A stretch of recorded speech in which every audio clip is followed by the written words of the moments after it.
Ready to start? Same thing, yes. Okay, good. Good afternoon, everyone, and welcome. It is my great honor to convene this group.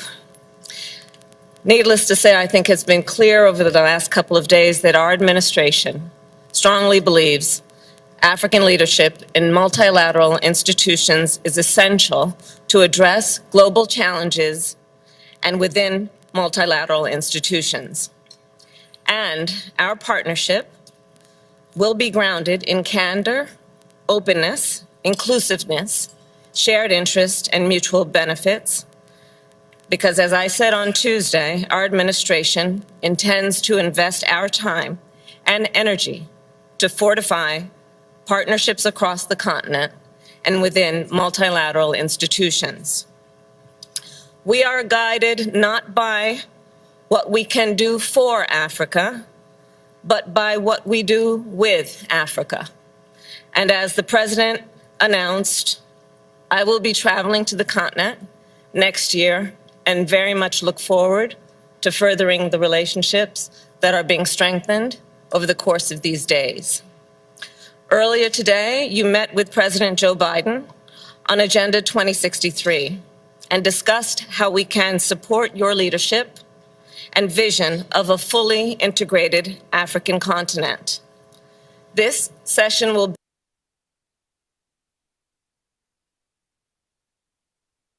strengthened over the course of these days. Earlier today, you met with President Joe Biden on Agenda 2063 and discussed how we can support your leadership and vision of a fully integrated African continent. This session will build on that work. In particular, this session will focus on three key priorities. One, the promotion of international rules and norms that advance prosperity and security for all.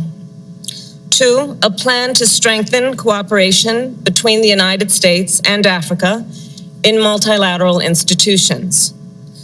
And three, an identification of ways to make progress within these institutions on pressing challenges, including the issue of food security, climate change, and security in the Sahel. I am grateful for the opportunity to hear directly from each of you so we can build on areas of alignment and identify a plan of action through which we can jointly manage global and regional issues. Regarding international organizations and initiatives, specifically the UN Security Council and the G20, African countries should be represented through permanent seats at the table. The United States joins African nations to seek consensus on a significant expansion of the UN Security Council to include new permanent seats for countries in Africa, Latin America, and the Caribbean. As President Joe Biden announced earlier today, our administration will also seek full membership for the African Union in the G20. And we look forward to working with the AU, the Indian G20 presidency, and other G20 members toward that end. Our cooperation in multilateral institutions is vital for so many reasons, including that these are the institutions where we come together to uphold rules and norms. We gather at a time when many of these international rules and norms are under threat. For example, sovereignty and territorial integrity, unimpeded commerce, and the peaceful resolution of disputes. Let us remember, these rules and norms exist for a reason. They advance security, stability, and prosperity around the world. They protect lives and livelihoods. And when they are violated, the effects are felt globally. For example, Russia's brutal war in Ukraine has led to disruptions to food and energy supplies that affect all of our economies. In light of this, we must all recommit to the rules and norms in the founding documents of the UN and the AU. We must defend them, promote them, and build on them. Regarding the United Nations specifically, the Biden-Harris administration has worked and will continue to work to restore and strengthen America's participation in the UN. We will stand firmly behind the UN Charter and the spirit of the United Nations, which is centered around collective action to address problems that affect us all, including peace and security, public health, sustainable development, and human rights. At the same time, we have heard from many of you who have concerns about the ability of the United Nations to fulfill its mission. As President Joe Biden said at this year's General Assembly, the United States takes these concerns seriously. We commit to a more inclusive, effective, and credible Security Council, which includes promoting responsible behavior by all Security Council members, such as refraining from the use of the veto, except in rare and extraordinary circumstances. Of course, our multilateral engagement and partnership extends beyond the UN. The United States is a long-standing supporter of the African Union. In 2006, the United States was the first non-African country to establish a diplomatic mission to the AU. Since then, we have worked together to support peace building and prevent conflict across the continent. We have worked to strengthen the partnership between our private sectors, and together our public health agencies have combated Ebola breakouts and COVID-19. We also intend to strengthen the United States' partnership with regional economic communities. We support these regional economic communities because, of course, they help foster integration in Africa, and because each region, of course, has distinct challenges and needs. Over the course of this session, let us work together to identify additional areas of cooperation between the United States and these communities.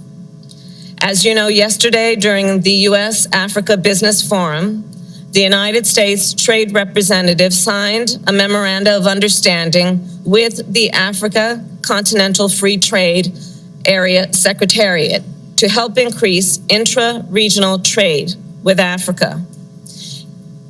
In the past 2 years, we have made important progress together, and we must and we will do more. As part of this, the United States is committed to working with African nations to strengthen our multilateral cooperation. I thank you each for your participation in this convening, and I look forward to our discussion. And with that, I will now invite Commissioner Fake to speak.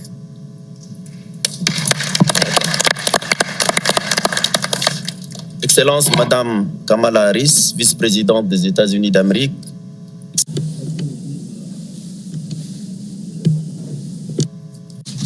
Excellency, Madam Kamala Harris, ladies and gentlemen, multilateralism in this important program of the summit proves our vision common of international relationship based on shared values,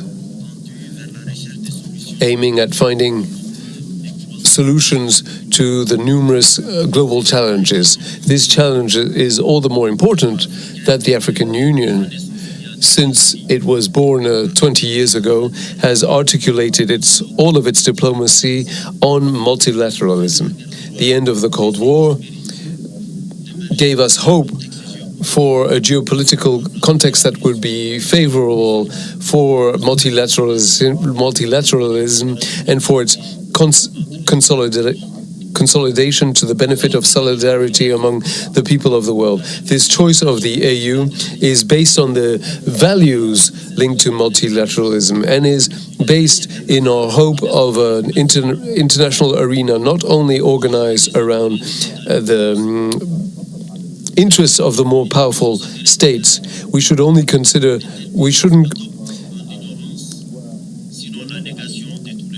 we should not negate the role of other states that are not as powerful. The recognition of the others, the interests of others, the values of others, the dignity of others are fundamental.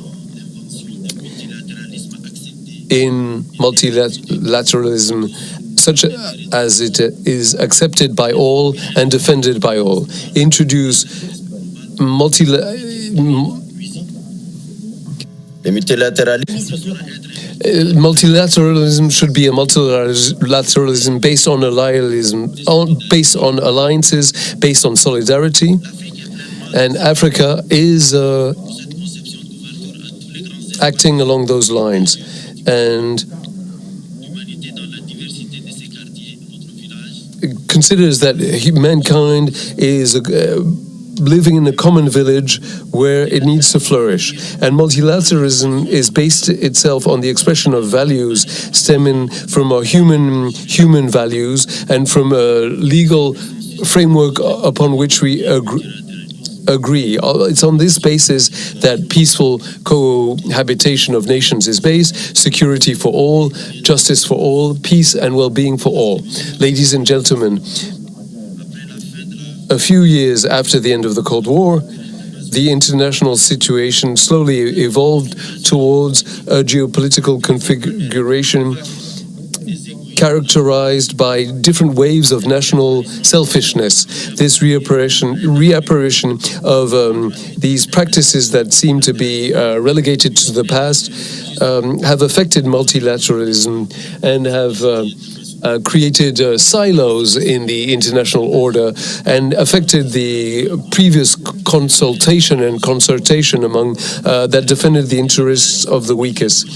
And multilateralism today is faced with the challenges of the lack of collective response to climate change, violent extremism, terrorism, conflicts, anti-constitutional change, illicit trade of all kind, pandemics, the war between Russia and Ukraine, and inequality among nations. All of these challenges are based on transnationality, which, like a hydra with multiple heads, renews itself constantly thanks to the resources of a globalization that has put an end to borders. Excellencies, ladies and gentlemen, faced with these international challenges, which underscore the insignificance of individual efforts by countries, we need to strive towards a renewal of multilateralism where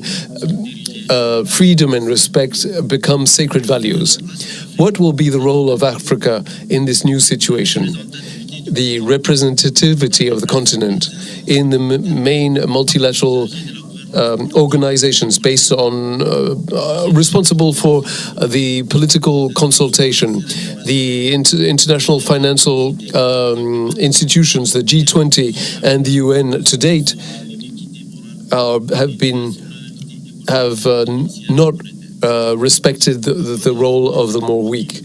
The voice of Africa is almost impossible to hear in those circles where the main decisions are taken, despite these 3 seats for the non-permanent members at the UN Council. They are subjected to decisions that are taken on their behalf without them having any agency. Let's think about structural change, structural adjustment imposed during the 80s, which were actually turned out to be vectors of indebtedness, destabilization, and greater poverty. The emergency of renewing multilateralism should be based on a reform of the international order in its dual role of global political governance and the reform of the financial and monetary system. This demand should not be linked to the request of favors. Africa has several assets that allows it to play an important role in the global affairs and to significantly contribute towards finding solutions to the global challenges. Among these assets, one needs to mention its geopolitical position. The continent spans both the Indian and the Atlantic Oceans, which are maritime throughways for trade. The resources, fishing, mining, etc., could powerhouse our economies, and its democracy and its youth potentially makes it a great consumer market. As we consider multilateralism today, there seems to be a certain geostrategic myopia, which is ignoring the priorities of our continent. But we are willing to consider that with the rest of the world, and particularly with the US, we can find a solution to all of these scourges that I have just described. Thank you so much.